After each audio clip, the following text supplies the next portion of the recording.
नमस्कार दोस्तों, पीसीएस पाठशाला में आप सभी का स्वागत है। दोस्तों, जैसे कि बीएड को बाहर निकालने के लिए याचिका पड़ी हुई है। हालांकि इसके पहले भी याचिका दायर की गई थी, लेकिन बार बार उस कोर्ट द्वारा इसे खारिज कर दिया गया। लेकिन फिर भी याचिका दायर की जा रही है। मतलब कि बीटीसी के कुछ लोग हैं या एसएम लोग होंगे, शायद वह बीएड को बाहर निकालने के लिए याचिका दायर कर रहे हैं। इसके पहले भी बीएड प्राइमरी में थे 1 से 5 में कल्याण सिंह के समय में संबद्ध किया गया था। 1 से 2 बार ऐसा हो चुका है। और भी बताएं, बेसिक शिक्षा नियमावली में संशोधन करके बीएड को 1 से 5 में प्राइमरी में पूरी तरह से वैध कर दिया गया है। लेकिन उसके बावजूद भी भर्ती को फंसाने के लिए कुछ लोग मतलब याचिका दायर करते रहे हैं। आपकी जानकारी के लिए बता दें कि जब यह 69,000 वाली वैकेंसी आई थी, तभी कुछ लोगों ने एकेडमिक हटाने की मांग की थी। एकेडमिक हटाने के लिए केस भी किया था, याचिका दायर की गई थी एकेडमिक के लिए। लेकिन जब परीक्षा के बाद गवर्नमेंट ने 60-65 कट ऑफ निर्धारित कर दिया, तो उसके बाद बहुत से लोग ने अपना हाथ खींच लिया, उस पर ध्यान नहीं दिया। मतलब किसी को कोई दिक्कत नहीं थी। अगर 60-65 कट ऑफ निर्धारित कर दिया कि मतलब कि जो भी 90-97 पार करता है वो मान लिया कि हमें सर्विस मिल जाएगी, तो फिर फालतू की राजनीति में कोई पढ़ना नहीं चाहा। लेकिन इस समय क्या है, लोग जब 40-45 कट ऑफ हाई कोर्ट ने कर दिया है, लखनऊ खंडपीठ ने भी कर दिया है और इलाहाबाद खंडपीठ ने कर दिया है, तो डबल बेंच में जाकर एकदम साहस के साथ लड़ना नहीं चाह रहे हैं कुछ लोग, बल्कि वह यह सोच रहे हैं कि बीएड को बाहर निकाल दिया जाए तो हम सेफ हो जाएंगे। मतलब इस तरह के स्वार्थी लोग हैं। तो आप समझ लीजिए, अगर आप बीएड को बाहर निकालने की याचिका दायर कर रहे हैं, तो फिर एक पक्ष यह भी मजबूत हो सकता है कि जो सुनवाई अभी नहीं हुई है, जो याचिकाएं पड़ी हुई हैं एकेडमिक हटाने के लिए, वह अगर लागू हो गई तो फिर आपका क्या होगा। तो इस तरह से आपस में लड़ने का काम मत करिए। एक बात और बता दूं, भारांक 10 करने की बात हो रही है कि भारांक 10 हो जाए। आप बताएं, अगर भारांक 10 होता है तो उसमें किसका फ़ायदा है, खुद बताएं। भारांक अगर 10 होता है, जिसका मतलब कि भारांक 10 हो रहा है, मतलब कि ऐसा हो रहा है कि मतलब केस हो रहा है कि भारांक 10 हो जाए। अगर खुदा न खास्ता भारांक 10 हो रहा है, तो उसमें ज़्यादा से ज़्यादा फ़ायदा कौन उठाएगा? ज़्यादा से ज़्यादा फ़ायदा बीटीसी ही उठाएंगे, लेकिन उसके बावजूद भी कुछ लोग उसमें से कुछ लोग हैं जो बीएड को बाहर निकालने की बात कर रहे हैं। तो अगर बल्कि भारांक हट जाए, भारांक कम हो, यह मांग, यह चाहत तो बीएड के भी है और बीटीसी का भी है। लेकिन अगर भारांक कम होता है, भारांक हटता है, तो इसका फ़ायदा बीटीसी भी उठाएगा, कोई नहीं उठाएगा। लेकिन उसके बावजूद भी बीएड को बाहर निकालने के लिए लगातार प्रयास हो रहा है। अगर बीएड बाहर निकलता है तो आप समझ लीजिए कि अगर आप किसी को परेशान करेंगे, फिर तो आपके लिए भी मुसीबत हो जाएगी। फिर एकेडमिक हटाने पर भी जोर दिया जाएगा, फिर दिक्कत, आप खुद फंस जाएंगे। तो यह जो समय है, जैसा कि 40-45 cut off high court Lucknow खंडपीठ ने कर दिया है, इलाहाबाद ने भी कर दिया है, तो यह समय डबल बेंच में जाकर साहस के साथ लड़ने का है, बल्कि न कि हम लोग त्रिशंकु युद्ध में हम लोग फंस जाएं। कुछ लोग बीएड बीटीसी ऐसा मिलकर लड़ रहे हैं, कोई फ़ायदा नहीं हो रहा है।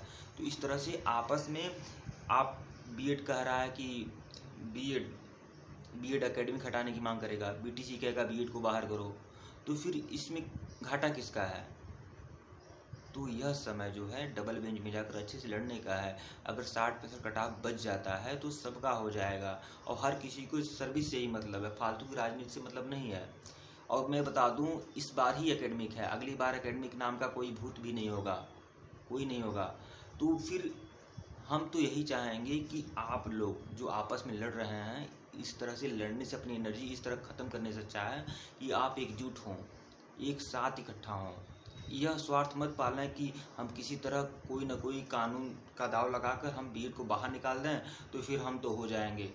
यह स्वार्थीपना है, ऐसा काम मत करिए। यह समय आपस में एकजुट होकर लड़ने का है। डबल बेंच में जाकर लड़ा जाएगा, जीत अवश्य मिलेगी जीत।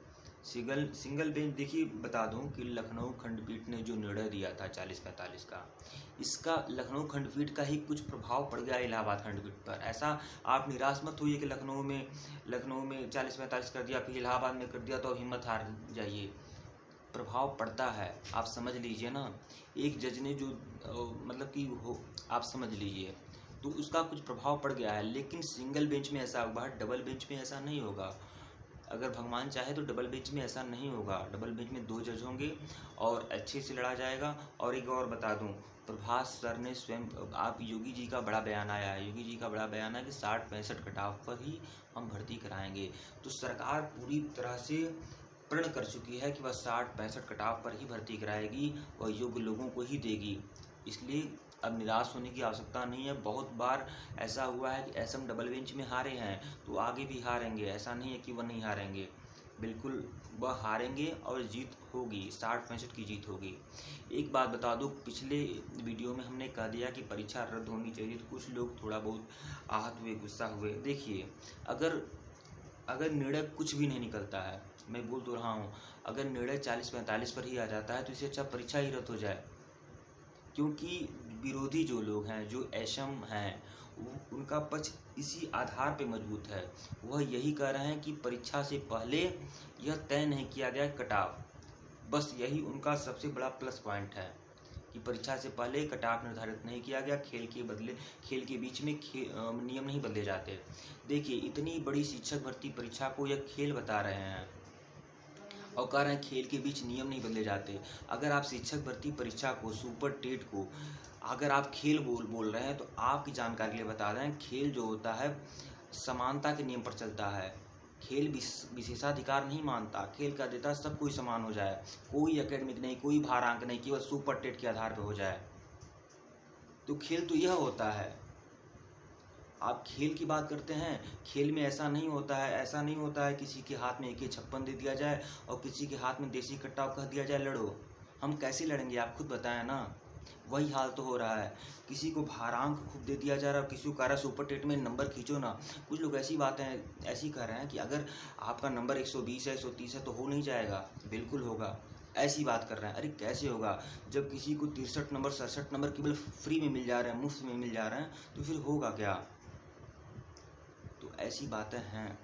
तो यह समय बता दें, आपस में लड़ने झगड़ने का नहीं है। डबल बेंच आपस में, अगर आप बीएड वाले बोलेंगे एकेडमिक हटाओ, बीटीसी कहेंगे बीएड को हटाओ, तो फिर कौन सी लड़ाई हो पाएगी। आपस में सब एकजुट हो और डबल बेंच में निर्णय आएगा, फैसला आएगा। बिल्कुल सत्य की जीत होगी। सत्य परेशान होता है लेकिन उसकी विजय होती है। एक बात और आप लोगों से कहना चाहेंगे कि फेसबुक पर बहुत सारे ग्रुप हैं, फेसबुक ग्रुप हैं और उसमें बहुत से लोग जुड़े हुए हैं जो मतलब कई तरह की विचारधाराएं पाले हुए हैं। कुछ लोग पेपर रद्द कराना चाहते हैं, तो कुछ लोग कटाव हटाना चाहते हैं, बढ़ाना चाहते हैं, 55-60 की मांग कर रहे हैं, 60-65 की मांग कर रहे हैं, 0 कटाव की मांग कर रहे हैं। इस तरह से लोग अपनी मांग कर रहे हैं। मतलब तरह तरह की विचारधारा पाले हुए लोग हैं। लेकिन यह जो हमारा चैनल है PCS पाठशाला, हम शुरू से ही कह दिए हैं कि हमारे सब्सक्राइबर कम हों। मुझे कोई चाहत नहीं है कि बहुत ज़्यादा सब्सक्राइबर हो जाएं, बहुत ज़्यादा लोग हो जाएं। लेकिन हम वही कहेंगे जो हम प्रतिभा के साथ हैं, योग्यता के साथ हैं, हम 60-65 कटाव के साथ हैं।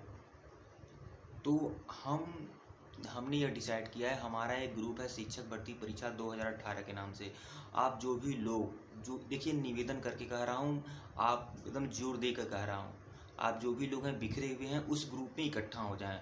जो भी लोग हैं बिखरे हुए हैं उस ग्रुप में इकट्ठा हो जाएं। शिक्षक भर्ती परीक्षा 2018 के नाम से ग्रुप है, जिसका लिंक मैं डिस्क्रिप्शन में भी दे दूंगा, कमेंट में भी दे दूंगा। आप लोग उस सभी ग्रुप से जुड़ी जाइए। जितने भी लोग कटाव का समर्थन करते हैं सभी लोग उस ग्रुप से जुड़ जाइए। साथ ही साथ उस ग्रुप को हर एक व्यक्ति उस ग्रुप को हर एजुकेशनल ग्रुप में, हर एजुकेशनल व्हाट्सएप ग्रुप में, हर एजुकेशनल फेसबुक ग्रुप में शेयर करिएगा ताकि ज़्यादा से ज़्यादा लोग जुड़ें। जो भी 70-75 हज़ार लोग पास हैं सभी लोग जुड़ जाएं। तो यह आग्रह आपसे करूँगा। ठीक है दोस्तों, वीडियो को लाइक करिएगा, शेयर कर दीजिएगा। जो भी आपके पास एजुकेशनल व्हाट्सएप ग्रुप है, फेसबुक ग्रुप है, आप लोग इसे शेयर कर दीजिएगा, बिल्कुल शेयर करिएगा। इसी को ही शेयर कर दीजिएगा, वीडियो को ही शेयर कर दीजिएगा, लोग ग्रुप से जुड़ जाएंगे। तो ठीक है दोस्तों, धन्यवाद।